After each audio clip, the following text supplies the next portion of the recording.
Jadi ingat, kalau saudara yang terlibat kuasa-kuasa gelap, ada 3 yang harus dipatahkan. Pertama, kutuk mantra atau jimat, atau kutuk keturunan. Nah, yang kedua, yaitu segala yang berbentuk yang sudah diminum atau dimasukkan badan. Itu dipatahkan, putuskan dalam nama Yesus. Yang ketiga, kutuk masa depan. Nah, dalam 2 pelepasan ini, 3 ini harus putus. Nah, saudara, ada orang bertanya sama saya, Pak, apakah setan itu punya bahasa? Nah, sekarang akan saya beritahu. Saya mau tanya sama saudara, percaya enggak bahwa saudara Tuhan masih bekerja sampai sekarang? Yang percaya angkat tangan coba.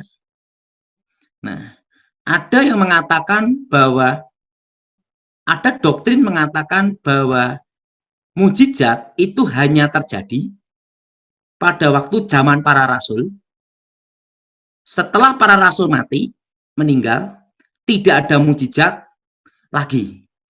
Nah, saudara, Tuhan tidak pernah pensiun. Kalau Tuhan pensiun, dunia ini kacau. Betul? Betul? Jadi saudara yang ada doktrin mujizat tidak ada, itu bertobat. Kenapa bertobat? Berarti saudara percaya Tuhan pensiun. Kalau saudara setan aja bekerja, masa Tuhan pensiun? Setuju? Kalau Tuhan pensiun, semua mati semua. Ya, jadi ingat, Tuhan tidak pernah pensiun. Amin. Kalau setan bekerja, Tuhan masih bekerja. Bahasa roh itu ada, dan itu saya ngalami. Nah, kalau setan aja punya bahasa, apalagi Roh Kudus. Saudara percaya itu? Yang percaya angkat tanganmu, saudara. Angkat tangan saya nih. Ingat, bahasa roh itu adalah karunia Roh Kudus, tapi bukan bahasa roh yang dibuat-buat, lain. Bahasa roh yang tahu hanya Tuhan, dan itu karunia Roh Kudus. Rahasia-rahasia, keluhan-keluhan, dan itu doa-doa yang digerakkan oleh Roh Kudus. Nah, yang kedua, setan pun juga punya bahasa. Nah, Tuhan aja punya bahasa. Setan juga punya bahasa. Bahasa setan itu disebut bahasa batin. Makanya orang yang terlibat kuasa gelap di seluruh dunia, dunia ini kan bahasanya macam-macam, saudara. Yaitu bahasa apa? Ada bahasa Inggris, bahasa Portugal, bahasa Indonesia, di Jawa aja bahasa Sunda. Tetapi setan apapun yang ada di Eropa maupun di dunia, yang di Indonesia atau di Jawa, bahkan di pedalaman, pada waktu komunikasi dengan pengikut-pengikutnya, itu ada bahasanya. Dan pengikutnya tahu semua. Itu yang disebut bahasa batin. Jadi bahasa batin itu yang disebut roh dengan roh. Makanya orang yang terlibat kuasa gelap, itu ada namanya kekuatan batin.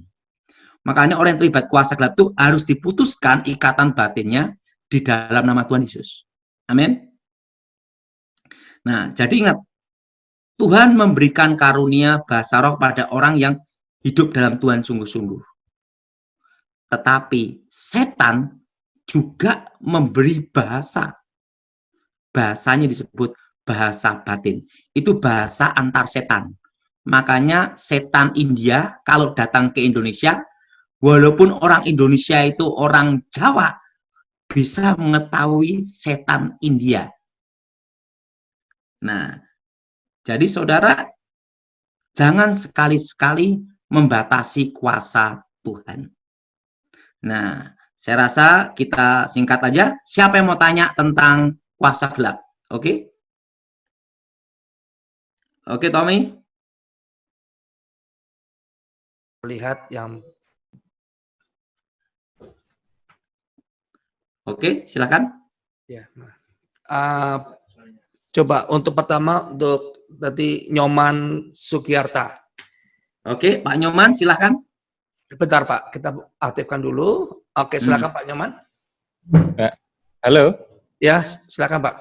Sudah Oke, didengar? shalom. Ya. Iya. Shalom. Ya, Shalom, Pak. haleluya.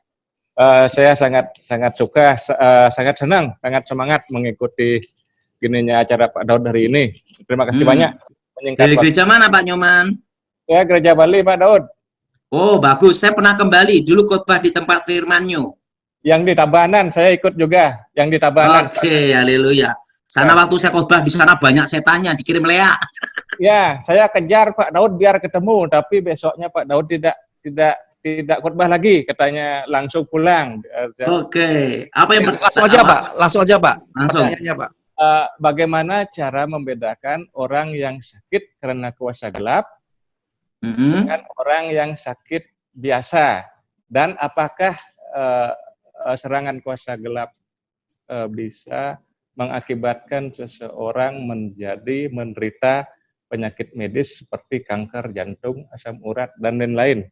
Apakah kuasa gelap, orang yang disantet atau dikirim kuasa gelap itu targetnya bisa menjadi kanker jantung, asam urat, dan lain-lain gitu maksudnya?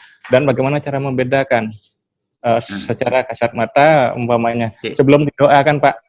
Dan kalau boleh lagi satu, Pak, saya bertanya. Cukup satu aja Pak. Cukup satu aja. Pak. Oke, silakan Pak. Oke, ini saya jawab sekarang ya. Ya, silakan Pak. Oke, saya jawab. Pertama, kalau asam urat itu makanan. Jadi tidak ada hubungan dengan setan.